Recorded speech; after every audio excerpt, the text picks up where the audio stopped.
वैसे पिछले वीडियो में हमने आपको बताया था कि कैसे डोनाल्ड ट्रंप कह रहा है कि we will bomb them to the stone age, मतलब इतने बम फोड़ेंगे, मतलब फुल्ली आके एकदम फुल टेररिस्ट की तरह ही बात कर रहा है।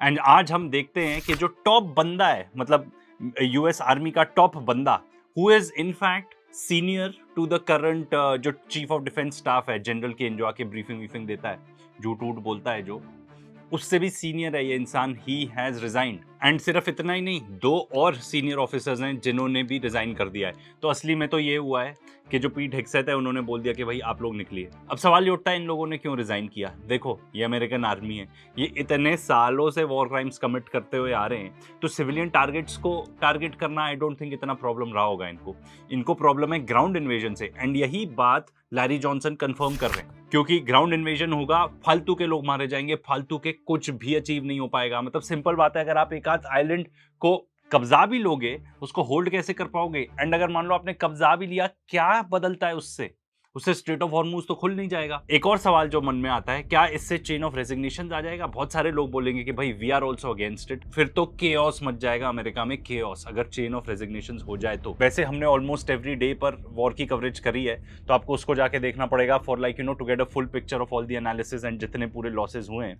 बट यहाँ पे हम बात करेंगे अभी जो लेटेस्ट हुए हैं, जो वहाँ पे नहीं कवर किए हैं। तो यहाँ पे ईरान कह रहा है कि उन्होंने यूएस जेट्स को टारगेट किया है जो जॉर्डन के बेस में थे। And I was listening to colonel McGregor, उन्होंने भी कंफर्म किया है कि जॉर्डन में जो एयरबेस है उस पे बहुत ज्यादा बमबारी हो रही है, बहुत ज्यादा। ईरान का ये कहना है कि स्ट्रेट ऑफ हॉर्मुज के पास एक और फाइटर जेट को गिराया है ईरान ने, ठीक है। अमेरिका इस बात को रिजेक्ट करता है, पर पूरा वीडियो आ गया है भाई सामने, पूरा वीडियो। इसके अलावा 16 MQ-9 रीपर ड्रोन्स, जिसका हर एक का कॉस्ट होता है अराउंड 30 to 35 मिलियन डॉलर्स, मतलब ऑलमोस्ट $500 बिलियन के ड्रोन्स ही उड़ा चुका है ईरान। ये मत बोलना भाई कि अब ईरान का एयर डिफेंस नहीं चल रहा, बिकॉज जो एयर डिफेंस है, जो क्लासिक एयर डिफेंस है, वो एक्चुअली टारगेट करता है ड्रोन्स को, टारगेट करता है एयरक्राफ्ट को।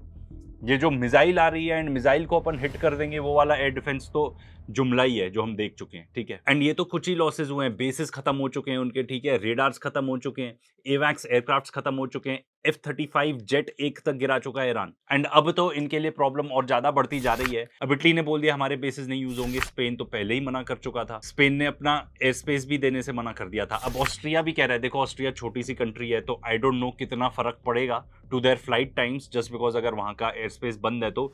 पर बात उसकी नहीं है, बात ये है कि सारे अब इनके अगेंस्ट हो रहे हैं कि भाई तुमने फालतू का ये वॉर चालू करवा दिया। स्ट्रेट ऑफ हॉर्मुज तुम कह रहे हो खुलवाओ, हमको कह रहे हो खुलवाओ, खुद जाके खुलवाओगे नहीं।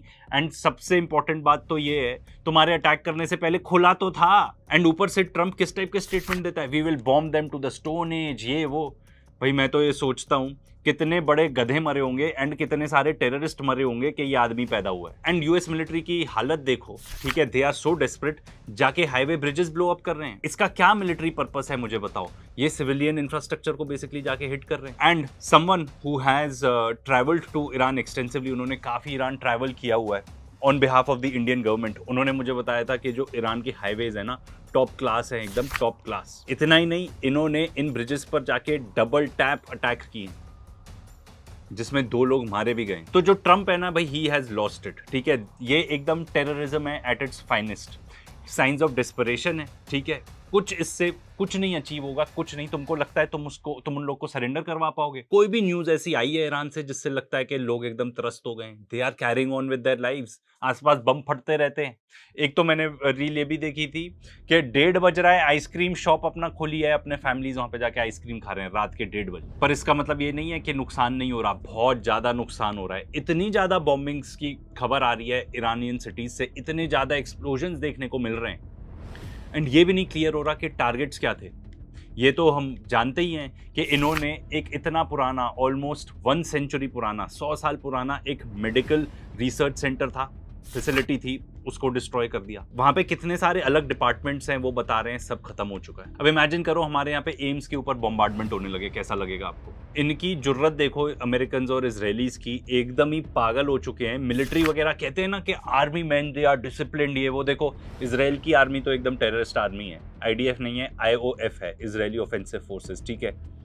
अमेरिकन आर्मी कैसी है वो भी आपको साबित हो गया है। जाकर ये लोग ईरान के अंदर न्यूक्लियर प्लांट्स को डायरेक्टली बॉम्बार्ड कर रहे हैं। एंड रशिया कह रहा है भाई बस हो चुका है ये अब, क्योंकि उनका स्टाफ भी वहाँ पे काम करता है एंड वो कह रहे हैं कि भाई हमको तो अपने स्टाफ को इवैक्यूएट करना है, तो they are asking for some kind of a ceasefire, ठीक है, एटलीस्ट इस चीज़ के, इस पर्पज़ के लिए कि हम अपने लोग तो वहाँ से निकाल लें। अब बात करते हैं इसराइल की, ठीक है।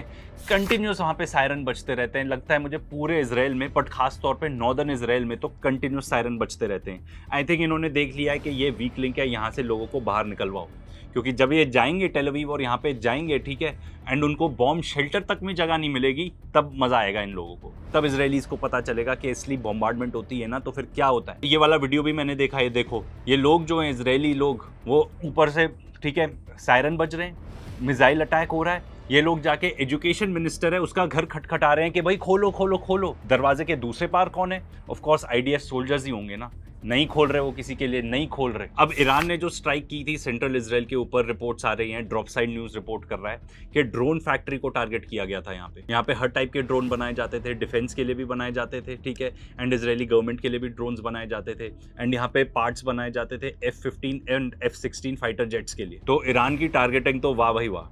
मैं एक चीज़ बहुत क्लियर बता दूं, अगर ईरान जाकर क्लियर कट सिविलियन साइट्स को टारगेट करता, क्लियर कट रेजिडेंशियल ब्लॉक्स को टारगेट करता विद एन इंटेंशन कि भाई मुझे लोगों को ही मारना है, न्यूज़ पे इतना ज़्यादा फ्लैश हो रहा होता, क्योंकि कितनी सारी मीडिया तो is controlled by the Zionist. अब ये भी कोई सीक्रेट रहा नहीं है। अब ईरान के अंदर जाके अमेरिकन एंड इजरायलीज ने स्टील प्लांट्स को टारगेट किया, तो भाई सिंपल है स्ट्रैटेजी, आप जितना एस्केलेट करोगे हम उतना एस्केलेट करेंगे।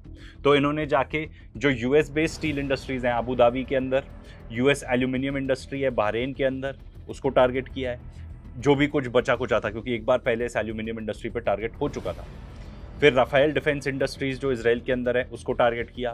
फिर इनका कहना है यूएस टेररिस्ट आर्मी फोर्सेस जो बहरीन के अंदर, मनामा के अंदर, जहाँ भी अमेरिकन सोल्जर्स छिपे हुए हैं या परहैप्स बेस पे ही होंगे, बेस तो मुझे लगता है ख़त्म हो चुका है, वो जो 5th फ्लीट का हेडक्वार्टर्स था वो ख़त्म हो चुका है, डिस्ट्रॉयड। तो उनको चुन कर अब ये टारगेट कर रहे हैं अमेरिकन पर्सनल को, but not civilians of course. अब इसराइल के अंदर जाके इन्होंने काफ़ी टारगेट्स हिट करे, काफ़ी एयरबेसेस को हिट किया है, ठीक है, एंड जो मिलिट्री असेंबली सेंटर्स थे टेल अवीव के अंदर, हाइफा के अंदर, इलाट के अंदर, नेगेव के अंदर, बीरशिबा के अंदर, ठीक है, उन सबको भी हिट किया है। एंड इसराइल से बहुत ज़्यादा खबर अभी बाहर आ नहीं रही है, बट इस न्यूज़ को फॉलो करके एंड जो एनालिसिस हम सुनते हैं फ्रॉम एवरीवन, ठीक है, जितने एक्सपर्ट्स हैं बताते हैं बहुत हैवी टारगेटिंग करी है अभी इसराइल के ऊपर, बहुत ज़्यादा। And which is the reason why I feel कि बिल्कुल भी न्यूज़ वहाँ से बाहर नहीं आ रही कि क्या क्या नुकसान हो चुका है। तो एक तो 200 लोगों की गैदरिंग थी, ठीक है, अमेरिकन ऑफिसर्स होंगे, पायलट्स वगैरह होंगे सऊदी अरेबिया में बेस के अंदर, उसको टारगेट किया था। अब ये बता रहे हैं यूएई के अंदर एक मीटिंग पॉइंट था, उसको टारगेट किया, जिसमें ये लोग क्लेम कर रहे हैं, IRGC क्लेम कर रहा है कि 37 कन्फर्म्ड डेड है, American officers 37 confirmed dead according to them. Iraq के अंदर काफ़ी अटैक्स चल रहे हैं, जितने रेजिस्टेंस ग्रुप्स हैं उनका ये कहना है कि 23 ड्रोन्स एंड मिसाइल स्ट्राइक्स इन्होंने कैरी आउट की हैं, अमेरिकन कॉन्सुलेट को टारगेट किया है, ठीक है, एंड जो कर्ड्स की जो फोर्सेज है, विक्टोरिया बेस है वहाँ पे यूएस का, उसको भी टारगेट किया है। एंड ये लोग ये भी क्लेम कर रहे हैं कि PKK की फोर्सेस को टारगेट किया है, एंड ईरानियन कर्ड्स की जो हेडक्वार्टर्स हैं उसको भी टारगेट किया है एरबिल के अंदर ही। अब जो येमेन में अंसार अल्लाह हैं, जिनको हूथीज़ भी कहा जाता है, they have joined the action, and वो भी रेगुलरली इसराइल को टारगेट कर रहे हैं। पिछले बार उन्होंने स्टेटमेंट पॉइंट आउट की थी कि हमने सेंसिटिव इजरायली टारगेट्स को हिट किया है, इस बार बता रहे हैं वाइटल इजरायली टारगेट्स को हिट किया है। दिस कुड बी एनीथिंग, मतलब आर्मी हेडक्वार्टर्स हो सकते हैं कोई ना कोई, जहाँ पे कोई ना कोई स्ट्रेटेजिक लोकेशन होगी, या फिर ये भी हो सकता है कि किसी एयरबेसिस को हिट किया हो, ये भी हो सकता है कि मुसाड के हेडक्वार्टर्स को हिट किया हो। देखो एक बात बहुत क्लियर है कि एयर डिफेंस कुछ बचा नहीं है। इसराइल के अंदर भी पहले तो दिख जाती थी इंटरसेप्टर्स, कभी कम से कम फायर तो हो रहे हैं, इंटरसेप्ट नहीं हो रही कोई मिसाइल, अब तो दिखता है सीधा मिसाइल आ रही है धम, कोई एयर डिफेंस नहीं बचा। जो लोग ओरेकल से, परहैप्स अब मेरे को बहुत सारी मीम्स आने लगी इस टाइप की, तो मुझे बताना पड़ेगा कि ओरेकल ने 30,000 लोगों को फायर किया सुबह 6 बजे ईमेल भेजकर। तो I don't know how they take this news, but IRGC ने क्लेम किया है कि ओरेकल का डेटा सेंटर है दुबई के अंदर, उसको हिट किया है। इससे क्या क्या चीज़ें डिसरप्ट होंगी दिस आई डोंट नो, क्योंकि कौन सा डेटा सेंटर क्या क्या चीज़ें हैंडल करता है। कहीं से उड़ती हुई खबर आई थी कि इंडिया के अंदर कुछ बेटिंग ऐप्स हैं उसको, या गेमिंग ऐप्स हैं उसको अफेक्ट करेगा। I honestly don't know. And media office जो दुबई का है वो तो आके रिजेक्ट करता है, नहीं ऐसा तो कुछ हुआ नहीं, ये वो, अरे एक नंबर के झूठे हैं, ठीक है। एंड सिंपल है भाई, आप किसको ट्रस्ट करते हो, ठीक है, ईरान को जो अपने उसके साथ प्रॉपर प्रूफ भी दे रहा है, या आप दुबई के एडमिनिस्ट्रेशन को ट्रस्ट करते हो जो एक्चुअली लोगों को पकड़ पकड़ कर जेल में डाल रही है? अगर वो बस कोई वीडियो बनाते हुए दिख गए तो भी आप अपने फ्रेंड्स फैमिली को भी नहीं शेयर कर सकते कि भाई ऐसा हुआ। फॉरगेट अबाउट कि आप इंस्टाग्राम वगैरह पे डाल रहे हो, वो तो कोई लोग डाल नहीं रहे। एंड सबसे बड़ी बात इसमें जो हुई है वो मुझे लगता है कि इन लोग ने काफ़ी ब्रिटिशर्स के साथ ऐसे किया। 50 से ज़्यादा लोगों को अरेस्ट किया, फिर वहाँ से एक hand written note smuggle out होके आता है जिससे पता चलता है कि उन लोग को बहुत बुरी तरीके से पीटा है, बहुत बुरी तरीके से। अरे गोरों को इस तरीके से पीट रहे हो। एंड यूएई में पुलिस कौन होती है भाई? ये भी सोच लो, ज़्यादातर कितने एमिराटीज़ होते होंगे, वो तो शेख बन के घूमते हैं वहाँ पर। वहाँ पे बहुत सारी पुलिस होती है, सब कॉन्टिनेंट से ही जाते हैं लोग। बट ऑफ कोर्स उनको ऑर्डर्स दिए होंगे कि ऐसा करना है। अब देखो, जब आदमी डेस्परेट होता है ना तो कुछ भी करता है, जब डूब रहा होता है तो कुछ भी करता है।